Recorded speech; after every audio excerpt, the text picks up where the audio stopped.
اس حالت میں دن گزر رہے تھے اور ملک شام میں کفر سر اٹھا رہا تھا، پھل پھول رہا تھا۔ زیادہ زور لبنان کے علاقہ جات میں تھا، وہاں نئے سرے سے بتوں کی پوجا شروع ہو گئی تھی۔ اللہ کی طرف سے ہدایت آ جانے کے بعد وہ پھر سے خباثتوں پر اتر آئے تھے۔ ان حالات میں بعلبک شہر میں بنی اسرائیل کا ایک ایسا گروہ ظاہر ہوا جنہوں نے ایک بت ایجاد کیا، اس کا نام بعل رکھا۔ اسی کے نام پر شہر کا نام بعلبک ہے۔ اللہ تعالیٰ نے ان کی طرف معزز پیغمبر الیاس علیہ السلام کو مبعوث فرمایا۔ آپ کا سلسلہ نسب یوں ہے: الیاس بن یاسین بن فنحاس بن ایزار بن ہارون علیہ السلام۔ اللہ تعالیٰ سورۃ الصافات آیات 123 تا 132 میں ان کا تذکرہ یوں فرماتے ہیں: اور بے شک الیاس بھی پیغمبروں میں سے تھے، جبکہ انہوں نے اپنی قوم سے فرمایا کہ تم اللہ سے نہیں ڈرتے، کیا تم بعل نامی بت کو پکارتے ہو اور سب سے بہتر خالق کو چھوڑ دیتے ہو، اللہ جو تمہارا اور تمہارے اگلے تمام باپ دادوں کا رب ہے۔ لیکن قوم نے انہیں جھٹلایا، پس وہ ضرور عذاب میں حاضر کیے جائیں گے، سوائے اللہ کے مخلص بندوں کے۔ ہم نے الیاس کا ذکر خیر پچھلوں میں بھی باقی رکھا کہ الیاس پر سلام ہو، ہم نیکی کرنے والوں کو اسی طرح بدلہ دیتے ہیں، بے شک وہ ہمارے ایماندار بندوں میں سے تھا۔ قرآن مجید میں ان کا نام الیاس بتایا ہے۔ انجیل یوحنا میں ان کو ایلیا نبی کہا گیا ہے۔ بعض آثار میں ہے کہ الیاس اور ادریس ایک ہی نبی کے دو نام ہیں، لیکن یہ بات درست نہیں، کیونکہ اول تو یہ آثار سند کے اعتبار سے قوی نہیں، دوسرا یہ کہ قرآن مجید نے سورۃ الصافات اور سورۃ الانعام میں الیاس علیہ السلام کے جو حالات اور اوصاف بیان کیے ہیں، ان میں کسی ایک جگہ بھی یہ اشارہ نہیں ملتا کہ الیاس علیہ السلام کو ادریس بھی کہا جاتا ہے، اور نہ ہی سورۃ الانبیاء میں جہاں ادریس علیہ السلام کا تذکرہ ہے کوئی ایسا اشارہ ملتا ہے کہ ان کو الیاس بھی کہا جاتا ہے۔ مورخین نے ادریس اور الیاس علیہ السلام کے جو نسب نامے بیان کیے ہیں ان سے پتہ چلتا ہے کہ ان دونوں نبیوں کے درمیان صدیوں کا فاصلہ ہے،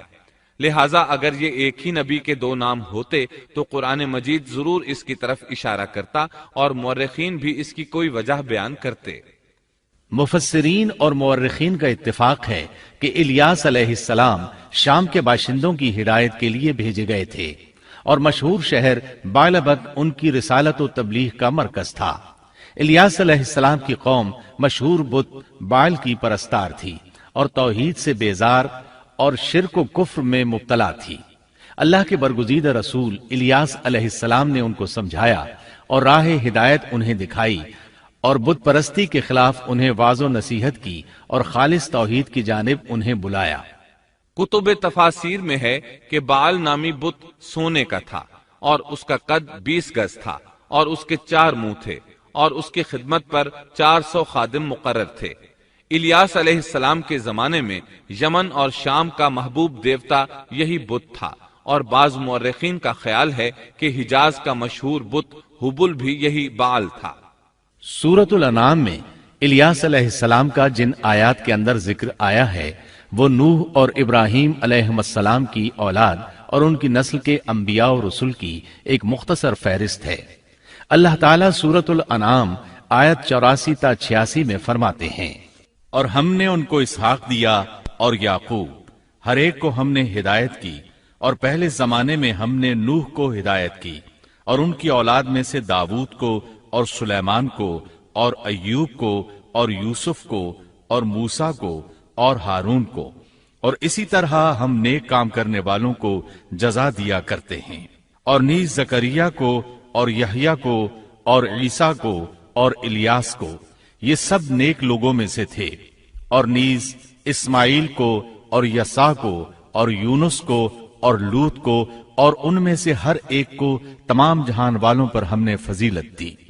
الیاس علیہ السلام اور ان کی قوم کا واقعہ اگرچہ قرآن میں بہت مختصر ہے، تاہم اس سے یہ سبق حاصل ہوتا ہے کہ بنی اسرائیل کے یہود کی ذہنیت اس درجہ مسخ ہو چکی تھی کہ دنیا کی کوئی برائی ایسی نہیں تھی کہ جس کے کرنے پر یہ حریص نہ ہوں، اور کوئی خوبی ایسی نہ تھی جس کے یہ دل دادہ ہوں، اور انبیاء و رسول کے ایک طویل اور مسلسل سلسلے کے باوجود بت پرستی، نجوم پرستی، عناصر پرستی، غرض غیر اللہ کی پرستش کا کوئی شعبہ ایسا نہ تھا جس کے یہ پرستار نہ بنے ہوں۔ قرآن مجید میں بنی اسرائیل سے متعلقہ واقعات میں جہاں ان کی بدبختی اور کجروی پر روشنی پڑتی ہے، وہاں ہمیں یہ نصیحت و عبرت بھی حاصل ہوتی ہے کہ اب جبکہ انبیاء و رسول کا سلسلہ ختم ہو چکا اور خاتم النبیین کی نبوت اور قرآن مجید کے آخری پیغام نے اس سلسلے کو ختم کر دیا، تو ہمارے لیے ازحد ضروری ہے کہ بنی اسرائیل کی مسخ فطرت اور تباہ ذہنیت کے خلاف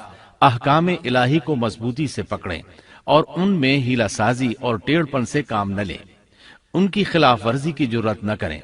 اور ہمارا شیوا سپرد و تسلیم ہونا چاہیے، نہ کہ انکار و انحراف۔ اسلام کے یہی اور صرف یہی معنی ہے۔